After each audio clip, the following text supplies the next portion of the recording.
Happy Tuesday, everyone, and welcome to the Tennessee Conservative News Break. I'll summarize several of our top stories for you today, but for many more stories and for more information on these stories, head over to our website. And while you're there, be sure to sign up for our free e-newsletter.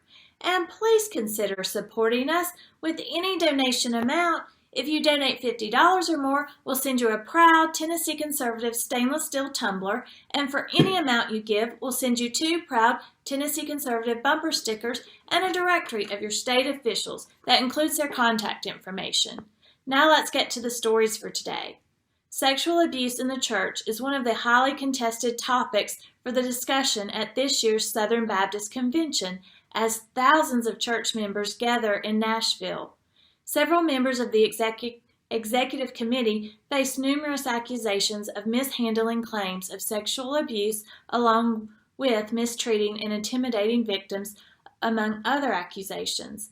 After the leaked information, a group of pastors, abuse victims, and supporters requested a third party investigate the committee. An announcement was made on Friday that the committee had hired Guidepost Solutions to review the allegations. However, not everyone believes that is enough. Advocates have not expressed concern over the audit being done by Guidepost Solutions.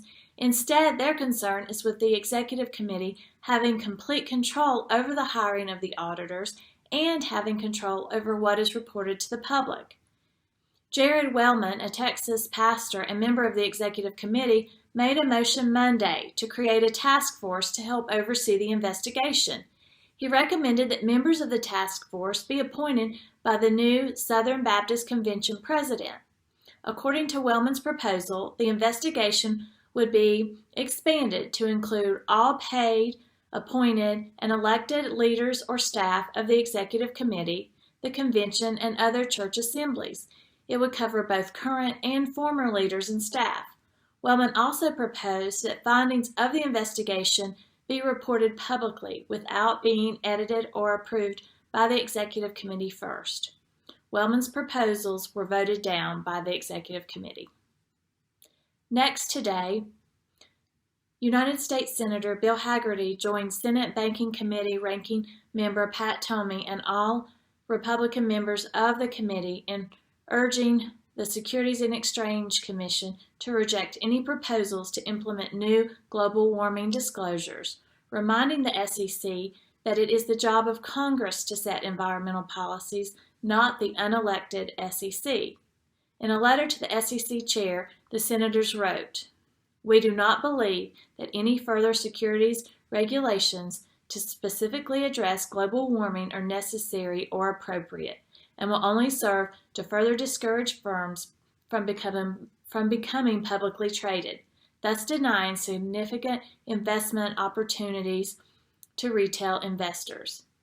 Hagerty and his colleagues argued that the push for more disclosure has little to do with providing material information for investment purposes and instead an attempt to appease third-party stakeholders, including asset managers, at the expense of company shareholders.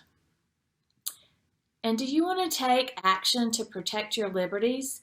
If so, be sure to reserve your seat today for the Tennessee Freedom Summit on July 10th. Head over to TennesseeFreedomSummit.com for more details. And for my last story today, Tennessee youth placed in the custody of Tennessee Department of Children's Services will now have new options for learning and career development to enhance the next chapter of their life. A mix of online and in-person advanced educational programs are now available to youth at 3 contracted juvenile justice residential treatment facilities who have earned a high school equivalency credential to begin advanced education through partnerships with Bethel University and the Tennessee College of Applied Technology statewide network.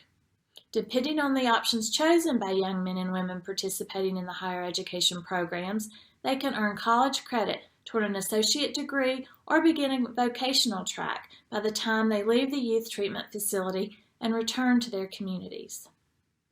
That's your stories for today, but for more details on these stories and for more stories, visit our website.